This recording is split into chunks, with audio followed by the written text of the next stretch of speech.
We now return to your regular programming. Come the repaints.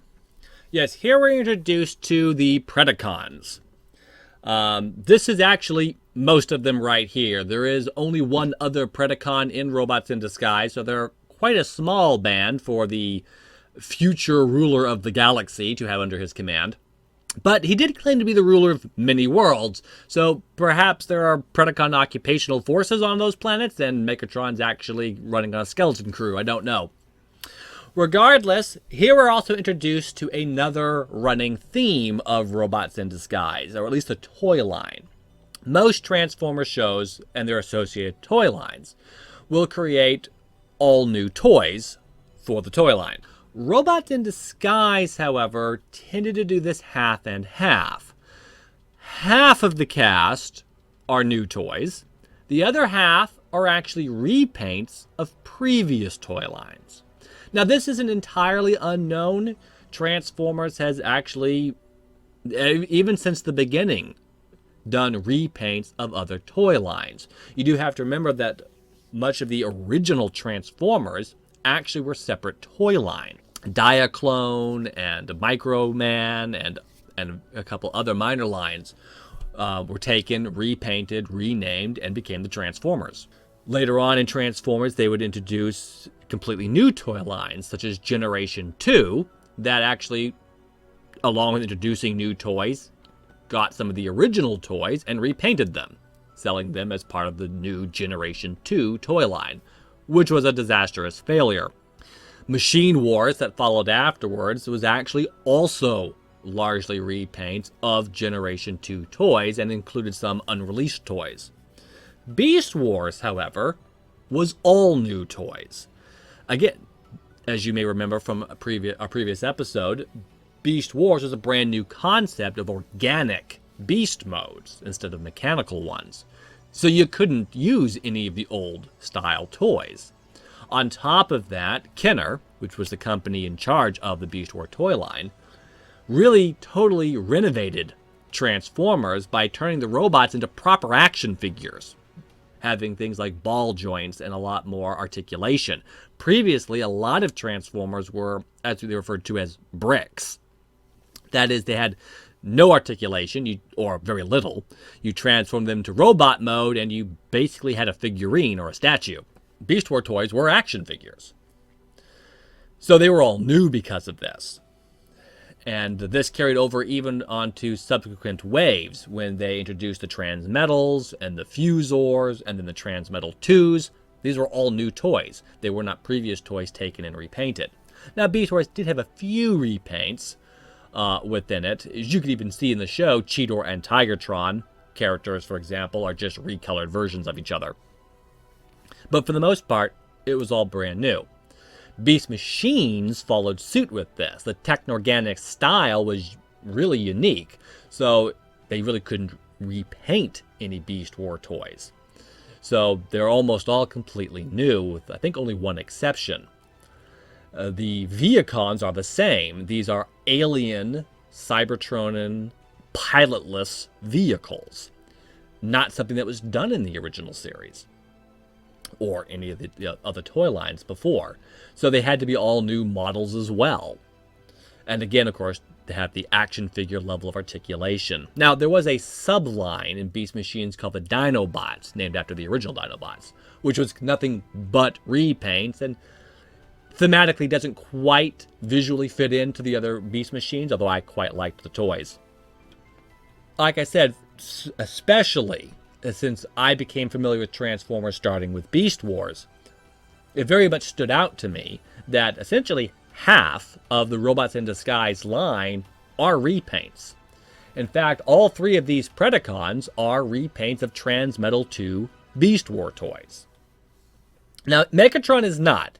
He is indeed a brand new toy. As I previously mentioned, the Beast War Megatron as a dragon only had one head, whereas this Megatron has two, so clearly they're not the same toy. The Autobots that appear in this episode, in fact, most of the Autobots are all brand new toys. That did seem to kind of be where they split the line. The Autobots are new models, and the bad guys are old models. Don't know if that was deliberate or it just worked out that way. And as I said, there is some overlap. One or two of the Autobots are repaints, and one or two of the bad guys are new toys.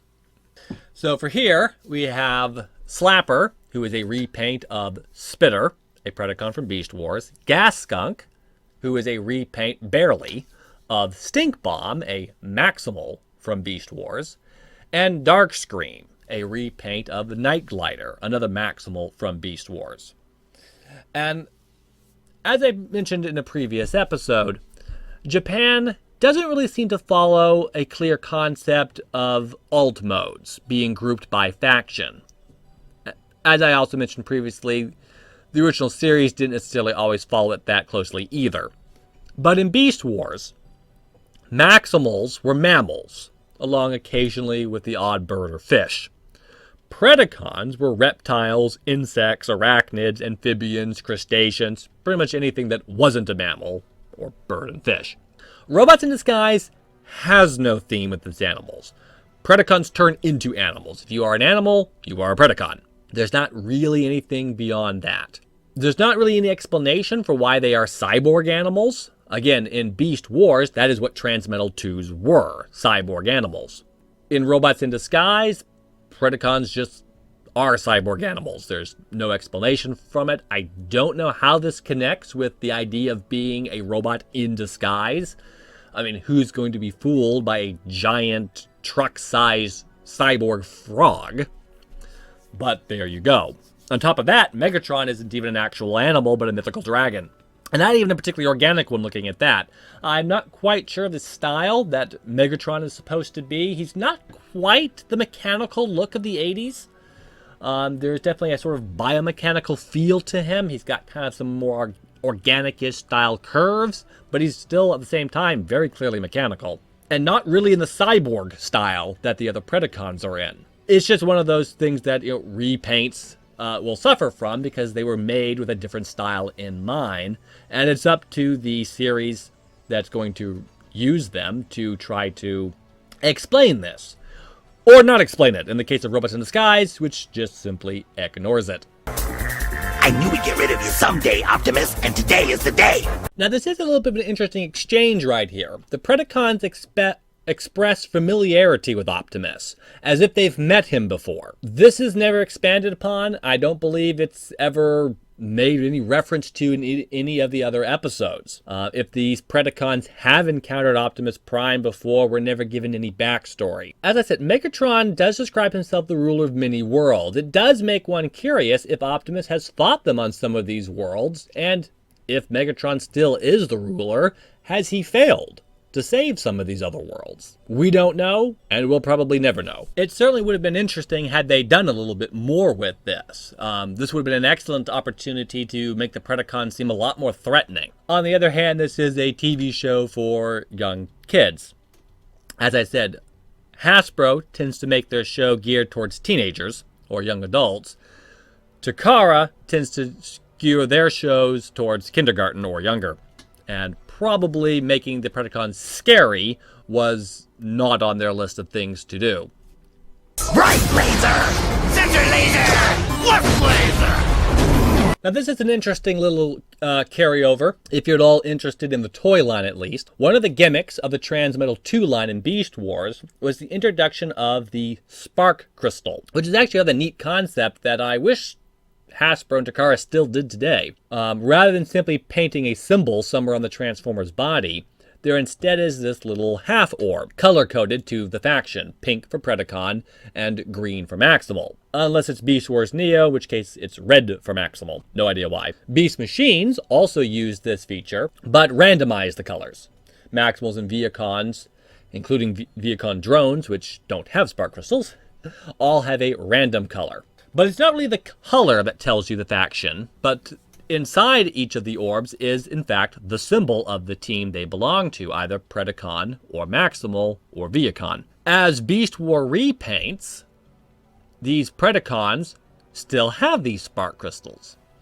But interesting, Robots in Disguise is also where they stopped using spark crystals. The Autobot toys don't have them. And I suppose this makes sense because, as I said before, there are a lot of repaints in the toy line, and all of the vehicle repaints, unless they repaint a Vehicon, aren't going to have spark crystals. So perhaps to make some sort of uniformity among your vehicle transformers is to simply not include spark crystals in any of them. Interestingly enough, Megatron, who, as I said, was a brand new toy, I don't believe he is from any other Japanese toy line. I could be mistaken about that, but I believe he was brand new for Robots in Disguise. Either way, though, he actually does come with a spark crystal as well. However, given that sparks, which, by the way, if you don't know what a spark is, the concept was introduced in Beast Wars, and it's a Transformer's life force.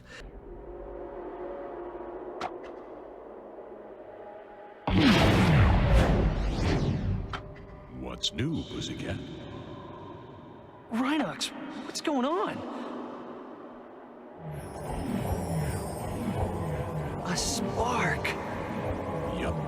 The very thing which makes us what we are. Every Cybertron, Maximal, or Predacon has one, and each is different. When a spark goes online, there's great joy.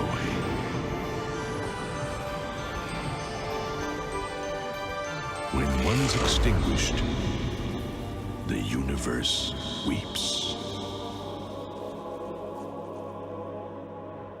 It's how they determine if a Transformer gets blown up, whether or not he can be repaired. Again, remember, they're robots, not organic people. You can cut them up, blow them apart, bash them in, and do all kinds of unpleasant things, and then simply repair them afterwards, as you could repair a car. Because after all, they're machines. Yet sometimes when a Transformer is blown up, they don't put him back together, and instead the character dies. And why this would happen in the original series, there wasn't really an explanation for when a Transformer was repairable and when he wasn't. They would simply throw in a line like, the damage is too severe, without really an explanation of exactly what that means. What determines what is too damaging and what is not. Beast Wars explained this by there being a sort of energized orb located in a Transformer's body. Their spark, as it was called. If the spark is extinguished, then the Transformer is dead. As long as the spark endures, however, then they can be repaired, or even transferred into a brand new body, which also happened on occasion. Sparks, however, cannot survive for extended periods outside of a body. It's not an immediate death sentence, but they will expire if they are not within some sort of containment. Usually a body, but there can also be other special equipment designed to hold a spark that's not a proper body or anything, but just a container. For Robots in Disguise, why I bring this up, is that each, of course, of the Predacons, including Megatron, toys had a purple orb with the Predacon logo on it on the toy. The show uses these not as their life force, but as a weapon. That's right, the three Predacons have just fired their spark crystals, technically, at Optimus Prime. Although, again, in the show, these are simply laser cannons, I guess. Megatron actually will use it as well. I might need a little help on this one. TIE Battle Protocol!